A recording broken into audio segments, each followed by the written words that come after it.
Y'all know I've been railing on that. So we'll talk about what Russell Westbrook did last night. As a matter of fact, we'll get to that here in a second. The Golden State Warriors seem like they got everything going on. They're clicking on all cylinders. Also, we'll talk a little bit of NBA, some of the scores from last night. The Seahawks making some waves. We'll get into that. The Seattle Seahawks. Remember that Arkansas story I talked about a couple of days ago with the state allowing folks to carry guns into Arkansas Razorback games? Common sense prevailed. Yeah. Common sense prevailed, so we'll talk about that. Some college basketball talk. Roy Williams, the Final Four is set for this Saturday, late afternoon. So we'll get into all of that today on the Doug Stewart Show. Once again, the number to the show is 404-382-0338. You can also email me at doug@thedougstewartshow.com. But today's big story is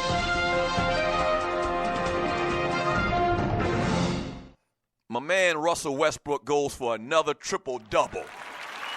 My man, $100,000.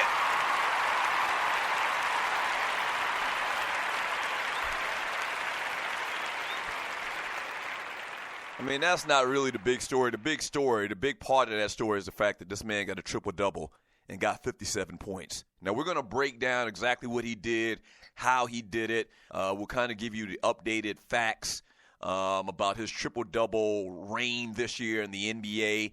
We'll get into all of the conversation about him winning MVP, yes or no. We kind of did a lot on this. I think it was yesterday or maybe even the day before. A lot of people have strong opinions about who should win the NBA MVP. Should it be Russell Westbrook? Should it be James Harden? And I've been saying from day one, man, based on what this cat has done, man, it shouldn't even be a question. James Harden, feel sorry for you. It's bad luck, bad timing by you that you had your best year in the NBA, and in any other time you probably would have won it. It's bad timing for you that you're doing what you're doing in the year that this man is about to average a triple-double. Okay? Nobody else has done it. One other person has done it. The great Oscar Robertson did it back in 1961, 1962. That alone said that this man should win the NBA MVP. Now, I got a question for you. I'm gonna run something down for y'all and talking about this MVP, and I want y'all thoughts on this. And this is something that I kind of want to touch upon. Steve Nash won 2 NBA MVPs.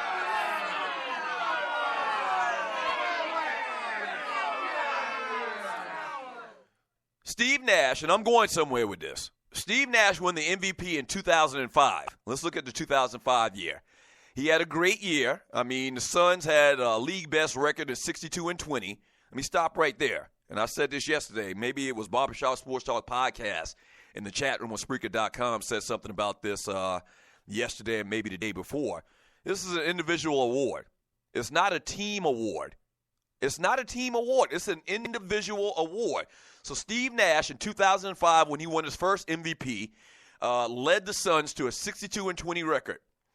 But he averaged 15.5 points per game and 11.5 assists per game. That's it. Okay? Meanwhile, that same year, Shaquille O'Neal, playing in his first season in Miami, led the team to the top seed in the Eastern Conference. I'm not really, staying on that topic. I've talked about it not being a team award. A 59-23 record.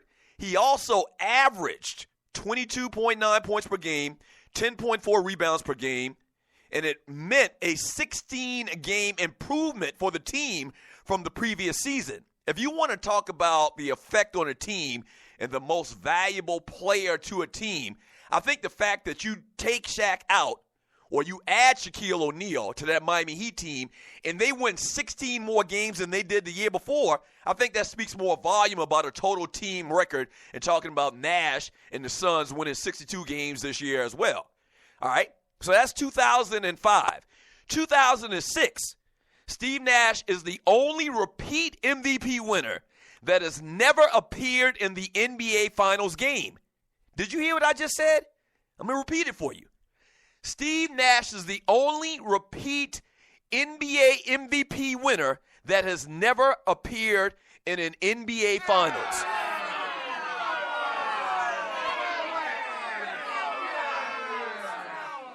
Now, that year, he had a little bit better numbers. He had 18.8 points per game, 10.5 average or assists per game, all right?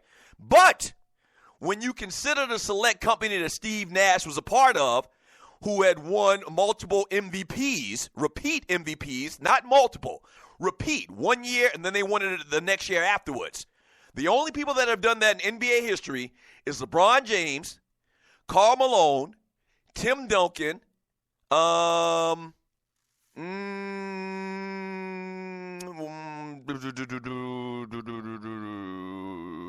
David Robinson, Hakeem Olajuwon, or Isaiah Thomas, or Jerry West. All right? Considering the select company of MVP winners, Nash stood with LeBron James, Karl Malone, Tim Duncan, and the players that only won once.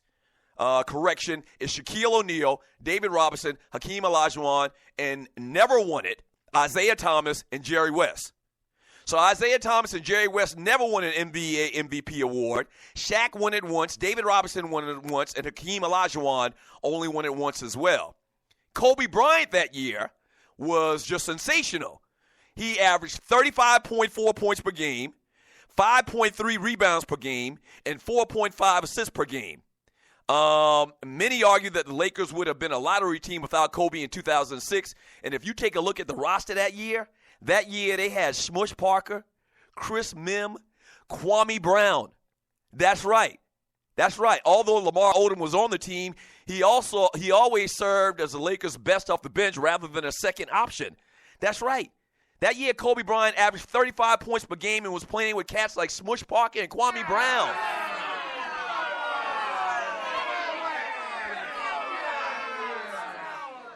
So I say all of that about Nash winning the MVP in 2005 and 2006.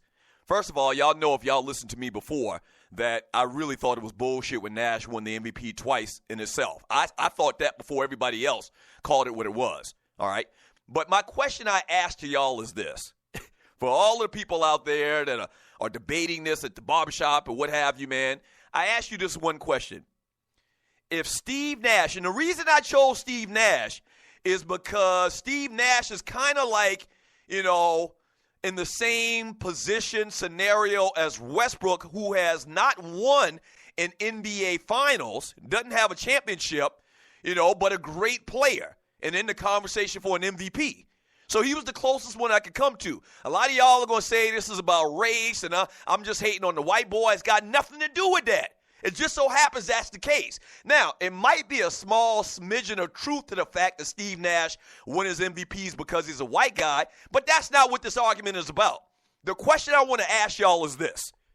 If Steve Nash had averaged a triple-double in the style, fashion, and manner that Russell Westbrook is doing it in 2017, would there be any question? I don't care if there was the same scenario where James Harden had been doing what he's doing this year during the same time. Any other player could have been having a phenomenal year or not. If Steve Nash had been averaging a triple-double, no one had done it for the last 55 years. Only one other person had done it in NBA history. I don't care what anybody else is doing in the league at the time. If Nash was averaging a triple-double, do you not think he would not have won the NBA MVP?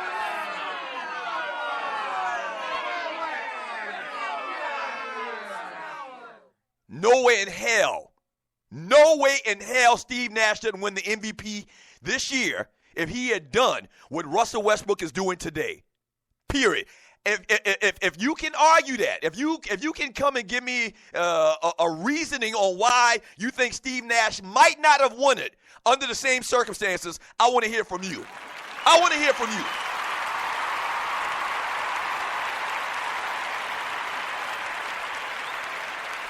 I want to hear from you.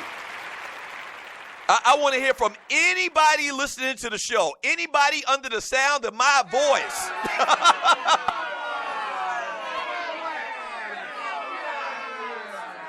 Anybody under the sound of my voice, give me an argument on why Nash, under these same circumstances, would not clearly win MVP. It wouldn't even be a question.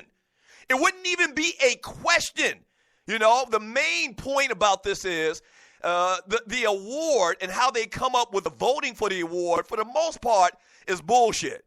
All right? There's always this question about, is it most valuable to your team? Is it the best player in the league? You could say LeBron James and Michael Jordan were the best, players in the game, maybe their second, third year in the league until the end of their careers.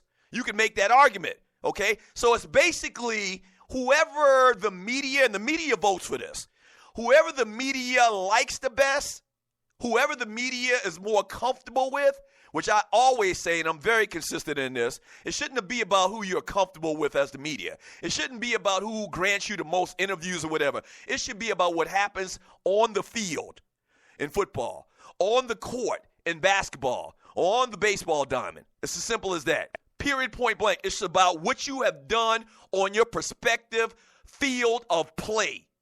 All right? Period. Russell Westbrook deserves this award, man. He deserved this award. If that man doesn't win this award this year, the question I asked yesterday was, what a ninja gotta do?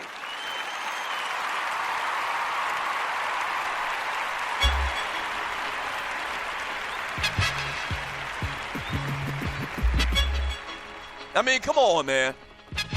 And I know I've been railing on this, man, because I was a Westbrook fan when everybody was calling him a ball hog. And y'all knew this. A lot of y'all listen to the stews.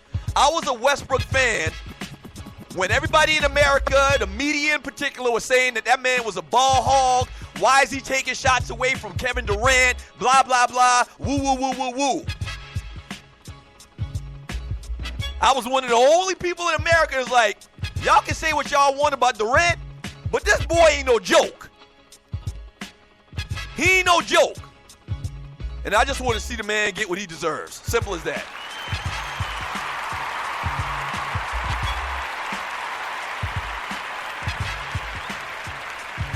All right, when we get back from the break, man, we'll kind of break down what he did last night. And I want to get y'all thoughts in the chat room on Spreaker.com. All right, I want to get your thoughts. Am I off base? Am I just a Russell Westbrook fanboy? Do I have a point about the whole Steve Nash comparison? Yay or nay? You don't have to agree with me. I mean, this is what we do. We debate. We talk about sports. The number to the show is 404-382-0338. You can also email me at Doug@theDougStewartShow.com. When we get back, we'll talk about what Russell Westbrook did last night in definition, as well as we'll talk about what happened between the Spurs and the Warriors. Don't go away. Back in 3 minutes. The Doug Stewart Show.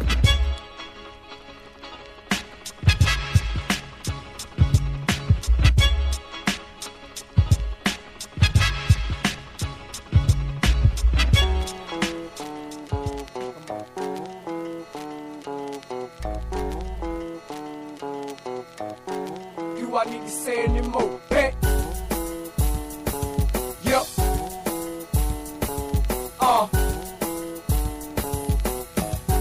Do I need to say anymore? Yep. Shake a leg and make it steady. Oh, the feeling that just re-hit me so I will proceed to finesse this as if it was the baddest chick I ever talked to.